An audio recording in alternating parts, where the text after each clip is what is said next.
안녕하십니까. 신의 한수의 신혜식입니다. 남북연락사무소가 북한 측에 의해서 일방적으로 중단됐는데요. 향후 남북관계 경색은 물론 미북관계 등등등 해서 말이죠. 굉장히 위험한 상황으로 지금 가고 있는 것 같습니다. 어쨌건 우리가 정신을 똑바로 차려야 된다는 게 분명한 것 같습니다. 이와 관련해서 강효식 박사님 모셨습니다. 안녕하십니까. 예, 정신 똑바로 차려야 되겠습니다. 예, 북한이 지금 도발할 가능성도 분명히 있는 것이고요. 네네. 또 더 나가서는 미국과 북한의 충돌도 예상됩니다. 네. 군사 전문가시니까 말씀 부탁드리겠습니다. 네, 이번에 그 개성의 남북 그 공동연락사무소가 북한의 일방적인 철수로 끝났는데요. 이것은 지난번에 그 북미 회담의 그 결렬의 정점이 아닌가 그렇게 생각을 합니다. 이게 이제 정상적인 국가에서 또 정상들이 그 약속한 이 공동사무소가 일방적으로 철수했다는 것은 그야말로 어떤 그 정상국가를 거부하는 일종의 그런 표식이 아닌가 생각해서 정말로 화가 났습니다. 그리고 적어도 공식적인 통보를 통해서 철수하는 것이 아니고 일방적으로 철수하면서 남으려면 남고 가든지 말든지 상관하지 않겠다 하는 그런 표식은 정말로 있을 수 없는 일이다. 저는 그렇게 생각을 합니다. 그리고 이것은 미국의 강경 조치에 대한 불만의 표시, 그리고 한국 정부의 미온적인 태도, 또 남북 경협이 무산된 것에 대한 하나의 표식이다. 여러 가지 그 함의가 이쪽에 포함되어 생각을 합니다. 특히 남북 관계 적재 신호등이 빨갛게 켜져 있다. 네. 그리고 우리도 각자 도등의 측면에서 대한민국이 살 길을 찾아야지 북한의 눈치만 받고 있다가 또 한미동맹이 깨지고 또 한일 관계도 나빠지고 한중 관계도 나빠지고 결국에 누가 좋겠습니까? 그러니까요. 대한민국에서 반드시 바른 길을 찾아야 되고 갈라파고스 의교란 말이 있습니다. 갈라파고스 섬 아시죠? 저기 남미의 에콰도르 영에 있는 거 섬이죠. 그 섬이 바로 이제 고립되고 단절되다 보니까 낙오되는 현상입니다. 바로 이 갈라파고스 외교의 그 현상을 초래한 장본이 바로 누구입니까? 바로 문재인입니다. 그렇죠. 그 결과가 바로 그 남북공동사무소를 철수하라는 그 북한의 그 명령, 여기에 대해서 우리가 한 가지 찾아볼 수가 있습니다. 네. 앞으로 향후 전망이 어두울 텐데 말이죠. 미국은 지금 해상봉쇄에 들어갔단 맞습니다. 말이죠. 북한을 계속 압박하고 있습니다. 물론 추가 제재 조치에 대해서는 트럼프 대통령이 어제 지시를 내렸다가 다시 걷어들이긴 했지만 말이죠. 또 다른 더 강력한 추가 제재 조치도 있을 뿐만 아니라 군사적인 대응도 있을 가능성이 분명히 있거든요. 아마 유사일에 이렇게 대북 제재를 강화하고 미국의 전략 자산들이 한반도에 집중한 적은 없었던 것 같습니다. 근데 구체적으로 보면 특히 이제 대북 제재는 이제 지상, 그 다음에 해상, 또 공중, 육해공군이죠. 바다, 하늘과 땅에서 아주 입체적으로 현재 막고 있습니다. 현재 이제 지상에서는 미국의 인공위성이 또 북한과 중국의 경계를 다 감시를 하고 있고, 특히 이제 해상에서는 그 미국 비롯해서 또 뉴질랜드, 호주, 일본 이렇게 해서 다국정군들이 이지스함이 또 경계를 하고 있습니다. 그리고 우리 한국의 PG-3 초계기, 그리고 이번에 하나 더 추가된 것이 미국의 해안경비대에 버솔프함이 있습니다. 이 버솔프함이 엄청난 그 장비를 보유하고 있습니다. 그러니까 구축함 같은 그런 규모를 갖고 있는데 여기에는 이제 그 고속정 또는 헬기, 무인 정찰기 또는 아주 특수 요원들이 다 이쪽에 탑승을 했습니다. 그래서 만약에 어떤 그 불법 어떤 위반 거래한다. 그러면 이제 고속정이 가서 납포하는 그런 임무를 수행하는데 바로 이제 버솔함이 여기 해상 경계에 포함이 되어 있습니다. 그리고 이제 공중에서는 글로벌워크 또는 이제 U2 정찰기들이 어떤 영상 또 신호 정비를 다 수집을 해서 입체적으로 지금 커버를 하고 있습니다.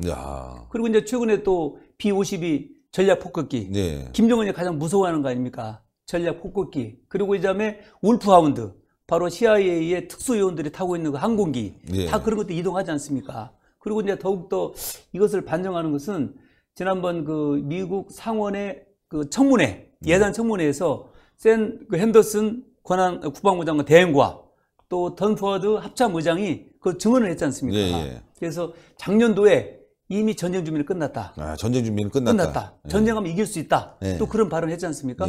그리고 또 중요한 포인트가 6개월 동안 물류 계획을 다 세웠습니다. 시뮬레이션을 통해서 만약에 전쟁이 일어났을 때 6개월 동안 물류를 어떻게 군수 보급할 것인가 이런 것도 다 끝냈다는 이제 그런 말씀을 했거든요. 그런 거 볼 때 미국에서는 여러 승리의 확신도 차고 또 대북 제재 강화하고 그래서 결국에는 이제 북한이 손들고 나올 수밖에 없다. 계속해서 빅딜을 강요하는 거죠. 네. 예.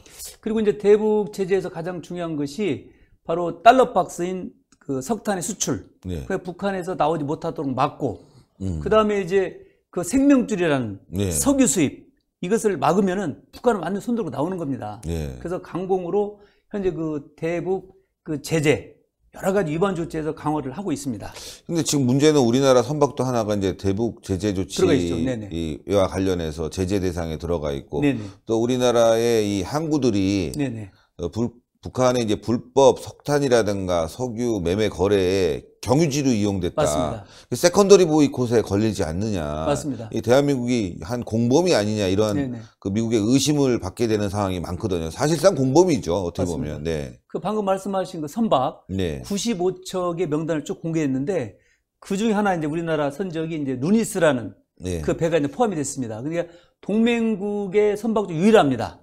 그리고 이제 우리나라의 이제 부산, 여수, 광양 이런 데가 이제 대북 그 어떤 그 보면 환적할 수 있는 그런 곳으로 지목이 돼 있습니다. 그래서 이거에 대한 경고를 좀 받은 셈이거든요. 그리고 특히 이제 그 남북 공동 사무소에 들어가는 석유 반입 이것도 경고를 줬습니다. 근데 우리 이제 관리들이 이건 우리가 쓰는 거기 때문에 괜찮다라는 변명을 했거든요. 그런데 여기 이번에 대북제재위원회에서 정확히 얘기를 했습니다. 이 유류라는 것은 국경의 개념이다. 누가 쓰는 건 상관없고 이 국경을 지나가는 거에 대해서는 통제가 된다. 그러니까 더 이상 가져가지 마라. 이렇게 사실은 경고를 한 겁니다. 그래서 만약에 현재 그 잔류 인원들이 지금 현재 남아 있는데 이 사람들도 과연 이런 대북 제재가 되면은 있을 수가 없는 거죠. 그렇죠. 유리를 못 들어가니까 반출이 안 되니까 말이죠. 그럼 당연히 내려와야 되고 100억이나 들여서 만들어 놨는데 맞습니다.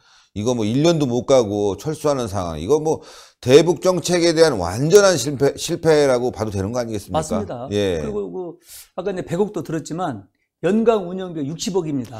연간 운영비가.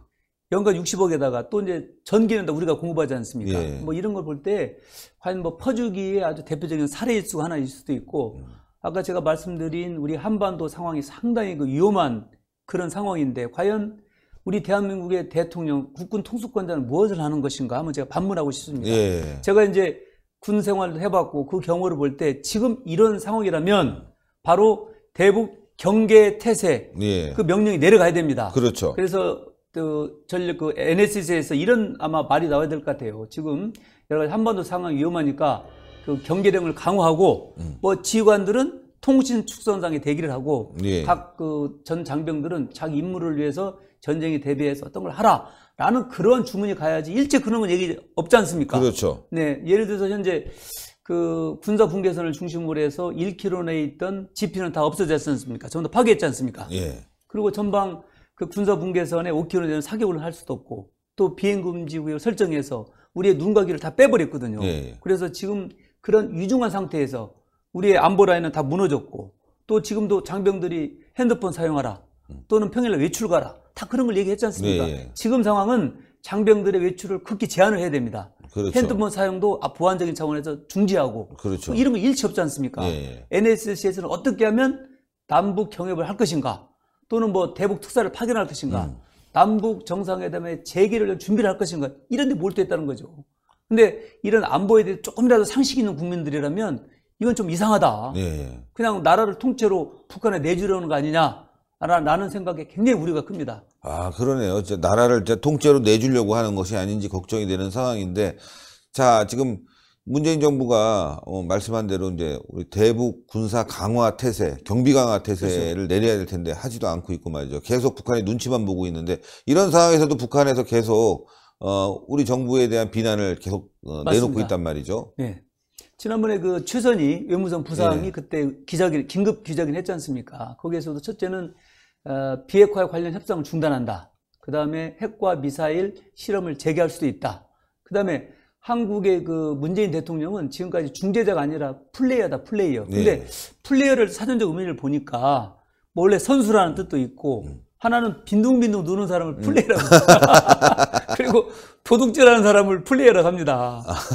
그런 의미를 보면 아주 여러 가지로 해석할 수가 있죠. 근데 이제 여기서 최선희 외무상의 그 기자회견 외에도 그 북한에는 대외 선전 매체가 많이 있습니다. 예를 들어서 메아리, 우리 민족끼리 그리고 조선의 오늘 예. 이런 데서는 현재 이제 군부에서 직접 말하지 못하는 것을 이제 간접적으로 하는데 네. 사실상 김정은의 생각을 그대로 표출하는 그렇죠, 거죠. 그렇죠. 네. 예. 몇 가지 소개하면 미국의 승인과 지시 없이는 아무것도 하지 못하는 남조선 당국이 무슨 힘으로 중재자, 촉진자 역할을 하겠다는 건가라며 자기 처지를 망각한 주제넘은 처사라 이렇게 얘기를 합니다. 주제넘은 처사다. 주제넘은 처사다. 이것은 완전히 그 무리한 말씀이죠, 그죠? 예. 네네. 그리고 말로는 북남 선언들의 이행을 떠들면서도 실제로는 미국 상전의 눈치만 살피며 북남 관계의 근본적인 개선을 위한 아무런 실천적인 조치를 하지 못하고 있다. 이렇게 상당히 지금까지 역할에 대해서 폄하를 하고 있습니다. 예. 네네.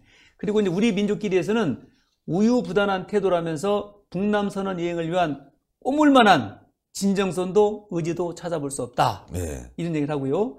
그다음에 2019년도 한국 외교부 업무계획과 같은 백해무익한 문서 보따리를 쓰레기통에 쳐놓고 주견과 소신 있게 처신해야 한다. 이런 말을 합니다. 예. 그게 얼마나 우리 정부에 대해서도 폄하하고 왜곡하는지 정말 참 우리 창피스럽습니다. 지금 이렇게 아까 말씀드린 갈라파고스 외교를 만든 그 문재인 그 대통령의 지금까지 외교 행적에 대해서 정말로 정말 질타를 보내고 싶습니다. 예. 하여튼 고생하셨습니다. 네네. 대단히 감사합니다. 좋은 예. 평론. 네. 예. 예, 하여튼 지금 고립된 외교를 하는 것 같습니다. 예, 북한도 대한민국을 발로 뻥 찼고, 미국도 뻥 찼고, 예, 뭐 중국으로 가겠습니까? 예, 미세먼지 하나 해결 못 하는데, 러시아로 가겠습니까? 아무것도 안 되고 있죠, 지금. 예, 큰일 났습니다. 이 문재인 정부 어떻게 될지 앞으로 걱정인데요. 문제는 문재인 정부가 무너지는 게 중요한 게 아니라 대한민국 국민도 힘들어진다는 거죠. 하루라도 빨리 이 정권을 바꿔야 되겠습니다. 그러기 위해서는 이번 보궐선거 승리해야 되고 그 다음에 내년 총선 자유한국당이 압승해야 되겠습니다. 자, 동그랗게 올라가는 구독 버튼 꼭 눌러주시고요. 추천 버튼 부탁드리고 댓글로 여러분들의 많은 의견 부탁드리겠습니다. 대단히 감사합니다. 감사합니다. 네.